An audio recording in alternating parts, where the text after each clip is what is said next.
ಎಲ್ರಿಗೂ ನಮಸ್ಕಾರ. ಇವತ್ತಿನ ಈ ಒಂದು ವಿಡಿಯೋದಲ್ಲಿ ಎಫೆಕ್ಟಿನಲ್ಲಿ ಬರುವಂಥ ಕೌಂಟರ್ನ ಬಗ್ಗೆ ತಿಳಿಸ್ಕೊಡ್ತಾ ಇದ್ದೀನಿ. ಸೊ ಇಲ್ಲೊಂದು ಶೇಪ್ ತೊಗೊಂಡು ಕಲರ್ ತೊಗೊಂಡಿದ್ದೀನಿ, ಅದನ್ನು ಕಾಪಿ ಪೇಸ್ಟ್ ಮಾಡ್ಕೊತಾ ಇದ್ದೀನಿ.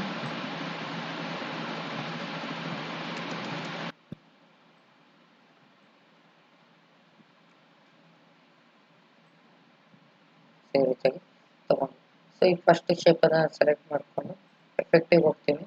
ಕೌಂಟರಲ್ಲಿ ಎಡ್ಜ್ ಡಿಟೆಕ್ಟ್ ಅಂತ ಇದೆ, ಅದನ್ನ ನಾನು ತೊಗೊಳ್ತಾ ಇದ್ದೀನಿ. ನೋಡಿ, ಎಡ್ಜನ್ನು ನಾವು ಡಿಟೆಕ್ಟ್ ಮಾಡಿ ನೋಡಿ, ಇಲ್ಲಿ ಆಫ್ಟರ್ ಮತ್ತು ಬಿಫೋರ್ ಹೀಗಿತ್ತು, ಆಫ್ಟರ್ ಇದಾಗುತ್ತೆ. ಸೊ ನಮ್ಗೇನಾದ್ರು ಕಲರ್ಸನ್ನು ಅಪ್ಲೈ ಮಾಡ್ಬೇಕಂದ್ರೆ ಇಲ್ಲಿ ಕಲರ್ಸ್ ಹಾಕೋಬೋದು. ಬ್ಲ್ಯಾಕ್ ಬೇಕಂದ್ರೆ ಬ್ಲ್ಯಾಕ್ ಹಾಕೋಬೋದು. ನಮಗೆ ಯಾವ ರೀತಿ ಬೇಕೋ ಆ ರೀತಿ ತೊಗೋಬೋದು. ಸೆಕೆಂಡ್ ಬರುತ್ತೆ ಎಫೆಕ್ಟಲ್ಲಿ ಕೌಂಟರ್ ಒಳಗೆ ಫೈಂಡ್ ಎಡ್ಜ್ ಅಂತ ಬರುತ್ತೆ. ಎಡ್ಜನ್ನು ಫೈಂಡ್ ಮಾಡೋದು.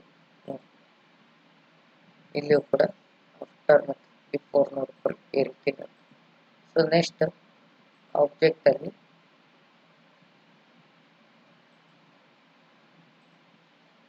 ಎಫೆಕ್ಟ್ ಅಲ್ಲಿ ಕೌಂಟರ್ ಒಳಗೆ ಟ್ರೇಸ್ ಕೌಂಟರ್ ಅಂತ ಇದೆ. ಟ್ರಾನ್ಸ್ ಕೌಂಟರ್ ಅಲ್ಲಿ ಹೋದ್ರೆ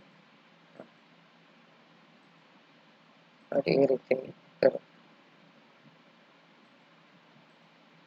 ನೆಕ್ಸ್ಟ್ ಎಫೆಕ್ಟ್